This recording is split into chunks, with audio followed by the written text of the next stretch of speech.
Private పాఠశాలలో పేద విద్యార్థులకు 25% ఉచితంగా సీట్లు కల్పించాలని భారతదేశంలో బాలలందరికీ ప్రాథమిక విద్య అందాలన్న ప్రధాన ఉద్దేశంతో వచ్చిన విద్యా హక్కు చట్టం గురించి తార్నాకలోని సెయింట్ ఆన్స్ జనరేట్ హాల్లో రౌండ్ టేబుల్ సమావేశం నిర్వహించారు.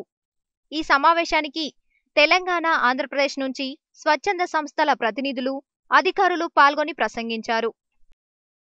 చట్టం అమలు అనేటువంటి అంశం మీద ఈరోజు రౌండ్ టేబుల్ సమావేశం ఆంధ్రప్రదేశ్, తెలంగాణ రాష్ట్రాలకు సంబంధించిన సివిల్ సొసైటీ సంస్థల తరఫున ఆర్గనైజ్ చేయడం జరిగింది.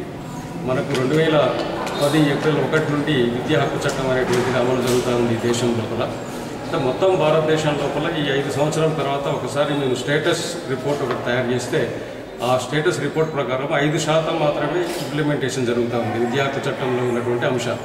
అందులో ప్రధానంగా మనం కొట్లాడింది ఆ చట్టం ఏంటిదనంటే బడి బయట ఉన్న పిల్లలందరూ బడిలో ఉండాలి, క్వాలిటీ ఎడ్యుకేషన్ అందించాలి, మంచి నాణ్యమైనటువంటి విద్యను అందించాలి అనేది చట్టం యొక్క స్పిరిట్.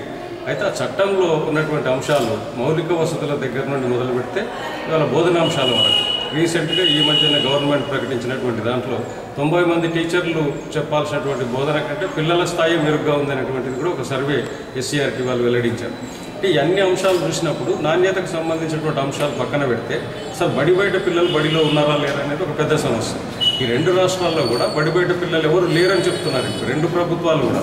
ఇప్పుడు ఆంధ్రప్రదేశ్ ప్రభుత్వం అయితే జూన్ 14 లోపల 32,000 మంది బడి బయట పిల్లలు అని చెప్తే ఈరోజు అందరినీ బడిలో చేర్పించామని చెప్తున్నారు. అట్లనే తెలంగాణ రాష్ట్రంలో కూడా ఎక్కడ కూడా ఏ జిల్లాలో కూడా ఇలా బాల కార్మికులే లేరు అని చెప్పేసి ప్రభుత్వం చెప్తుంది. అంటే ప్రభుత్వం చెప్పేటువంటి లెక్కల మీద ఒక సమగ్రమైనటువంటి సర్వే నిర్వహించాలి. ఎందుకంటే 5 సంవత్సరాలు అయింది చట్టం అమల్లోకి వచ్చి.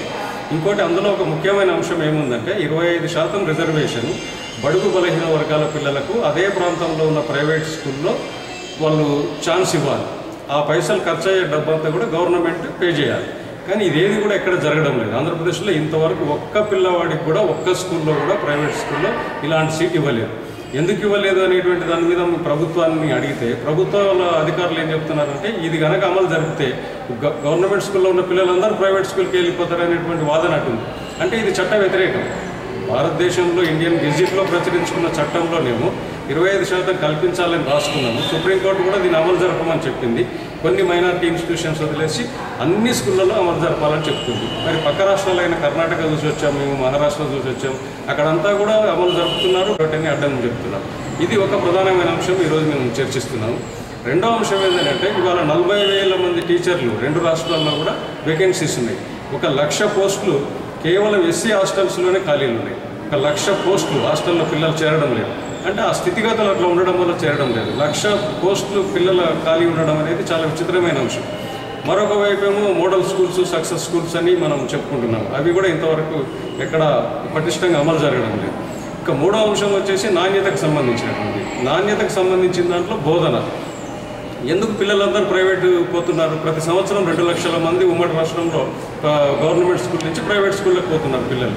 అక్కడ ఏ సౌకర్యాలు లేవు, ఏమి లేవు, అయినప్పటికీ పోతున్నారు. ఈ మాసాయిపేట ఇన్సిడెంట్ కూడా మనందరికీ మీడియాలో కూడా బాగా వచ్చింది. ఏంటంటే ఇంగ్లీష్ మీడియం కోసమే వెళ్ళిపోయి చనిపోయారు అనేటువంటి. ఒకవేళ ఇంగ్లీష్ మీడియమే కావాలనుకుంటే ప్రజలకు నచ్చజెప్పడమా, లేకపోతే ఇంగ్లీష్ని ప్రవేశపెట్టడమా, మరి చట్టంలో చెప్పినటువంటి అంశాలని